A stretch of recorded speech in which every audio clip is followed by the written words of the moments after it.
This book, and I'm going to read out this small snippet where it says, unresolved traumatic experiences that create a skewed lens are often passed down from one generation to another.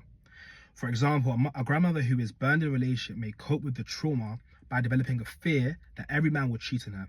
She passes along this fear to her daughter, saying, be careful with your husband around other women because men cannot be trusted, and you better save for a rainy day because you never know what your husband will wake up and do one day. The grandmother's fear is then passed on to her mother, and then the mother passes this fear down to her children, and this cycle continues until not met with the truth. And it got me thinking a lot about when we advise people. And it made me realize that sometimes we advertise our pain as truth, and not just that, right? We use our wounds to minister wisdom. And I think as the recipient of that, I think it's so important to understand the lesson in someone's past experiences, but not take on the wounds themselves.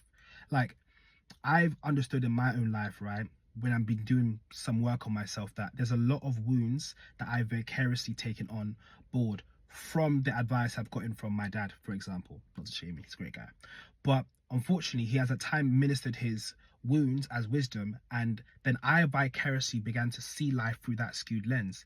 And now what it means is that for me personally, certain things that I believe that are intrinsically good could be bad. Like, women are not bad, relationships are not bad, but in a nutshell, I think it's so important that whenever you're hearing someone advise you, you have to be so critical about learning the wisdom in their pain and not taking their pain as truth.